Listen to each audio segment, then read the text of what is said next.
നമസ്കാരം, ഞാൻ Rakesh M G. നമ്മുടെ വാഹനത്തിൻ്റെ ഇഗ്നൈറ്റേഴ്സ് എപ്പോഴാണ് റീപ്ലേസ് ചെയ്യേണ്ടത്, എന്താണ് ഇഗ്നൈറ്റർ എന്നുള്ളൊരു സംശയം നിങ്ങൾക്കുണ്ടെങ്കിൽ ഞാൻ ജസ്റ്റ് ഒന്ന് പറഞ്ഞു തരാം.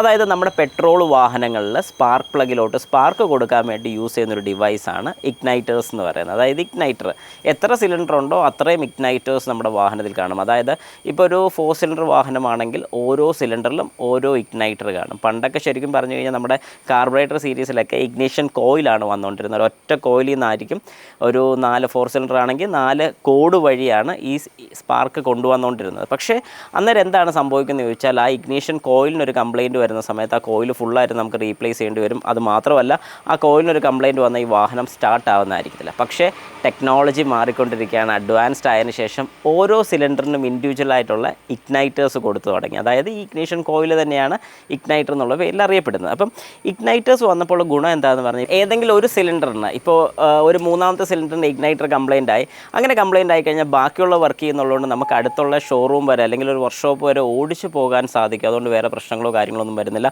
വാഹനം വഴി കിടന്നു പോകുന്നില്ല. ഇതാണ് ഇഗ്നൈറ്റർ എന്ന് പറയുന്നത്. അപ്പോൾ ശരിക്കും പറഞ്ഞാൽ എൻ്റെ ഒരു സബ്സ്ക്രൈബർ ഒരു സംശയം ചോദിച്ചിരിക്കുന്നത് @STH ആണ് ചോദിച്ചിരിക്കുന്നത്. ചോദ്യം ഇങ്ങനെയാണ്: M G bro, WagonR 2016 VXi AGS വാഹനത്തിൻ്റെ ഇഗ്നൈറ്റർ എപ്പോഴാണ് റീപ്ലേസ് ഓർ സർവീസ് ചെയ്യേണ്ടത്? Please reply. അതുപോലെ ബാക്കി കാർസിനൊക്കെ എങ്ങനെയാണ്?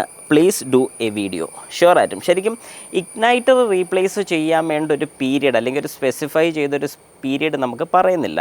അതിനങ്ങനെ ഇങ്ങനെ ഒന്നും കംപ്ലയിൻറ്റ് വരുന്നതല്ല. കൃത്യമായിട്ടുള്ള രീതിക്ക് സ്പാർക്ക് പ്ലഗ് മാറി വിട്ടോണം. കാരണം സ്പാർക്ക് പ്ലഗിന് ഷോർട്ടോ കാര്യങ്ങളൊക്കെ വരുന്നുണ്ടെങ്കിൽ ഉറപ്പായിട്ടും നമ്മുടെ ഇഗ്നൈറ്റേഴ്സിന് പ്രശ്നമുണ്ടാകും. അതുകൊണ്ടാണ് കൃത്യമായിട്ടുള്ള സമയത്ത്, അതായത് ഇപ്പോൾ വാഗണാർ എന്ന് പറയുമ്പോഴത്തേക്കും 40,000 കിലോമീറ്റർ അല്ലെങ്കിൽ 4 വർഷം, ഈ 40,000 ഓടാതെ വരുന്ന സ്ഥലത്ത് അല്ലെങ്കിൽ ആ ഒരു സമയത്ത് പലരും പറയുന്നൊരു കാര്യമാണ്, എൻ്റെ വാഹനത്തിന് ഓട്ടം കുറവാണ്, ഇപ്പം മാറേണ്ട കാര്യമില്ല. 4 വർഷമായെന്ന് പറഞ്ഞാൽ ഓട്ടം ഇല്ലല്ലോ. പക്ഷെ അങ്ങനെ ചിന്തിക്കില്ല. 4 വർഷം ആ സെയിം സ്പാർക്ക് പ്ലഗ് തന്നെയാണ് നമ്മുടെ ആ വാഹനത്തിൽ അല്ലെങ്കിൽ ആ ഇഗ്നൈറ്ററിൽ യൂസ് ചെയ്തിരിക്കുന്നത്. അപ്പോൾ കൃത്യം 4 ഇയേഴ്സ് ആകുമ്പോഴത്തേക്ക് അത് മാറി വിട്ടോണം. അല്ലാത്ത പക്ഷം ഇതിന് കംപ്ലയിൻറ്റ്സ് വന്ന് അത് ഷോർട്ടായി കഴിയുമ്പോഴത്തേക്കുമാണ് ഇഗ്നൈറ്റേഴ്സിന് കംപ്ലയിൻറ്റ് വരുന്നത്. അതുകൊണ്ട് നമ്മൾ മനസ്സിലാക്കേണ്ട ഒരു കാര്യം, കൃത്യമായിട്ടുള്ള പീരിയഡിൽ കൃത്യമായിട്ടുള്ള പാർട്സ് മാറുകയാണെങ്കിൽ ആ പാർട്സ് കൊണ്ട് വേറെ പാർട്സിന് കംപ്ലയിൻറ്റ് വരാതിരുന്നുള്ളൂ. അതാണ് നിങ്ങൾ എപ്പോഴും മനസ്സിലാക്കേണ്ട ഒരു കാര്യം. കൃത്യസമയത്തുള്ള പാർട്സ് റീപ്ലേസ്മെൻറ്റ് വേറെ പ്രശ്നങ്ങളൊന്നും വരത്തില്ല. അപ്പം ഇഗ്നൈറ്ററിന് കംപ്ലയിൻറ്റ് വരുമ്പോഴാണെങ്കിലും നമുക്ക് പേടിക്കേണ്ട കേസില്ല.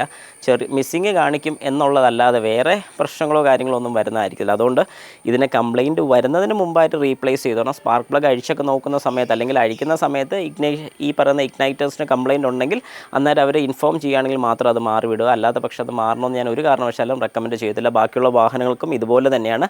പഴയ വാഹനത്തിൻ്റെ കാര്യമാണ് ഞാൻ ഈ പറഞ്ഞ പോലെ ഇഗ്നീഷൻ കോയിലിൻ്റെ പ്രശ്നം വരുന്നത്. അത് കോയിൽ പ്രശ്നം വന്നു കഴിഞ്ഞാൽ തീർന്നു, വാഹനം പിന്നെ ഓടിക്കാൻ പറ്റത്തില്ല. പക്ഷേ ഇപ്പോഴത്തെ പുതിയ ടെക്നോളജി ഇങ്ങനെ ആയതുകൊണ്ട് നമുക്കൊന്നും തന്നെ പേടിക്കേണ്ട കാര്യമില്ല. ധൈര്യമായിട്ട് വാഹനം ഓടിക്കാൻ സാധിക്കും.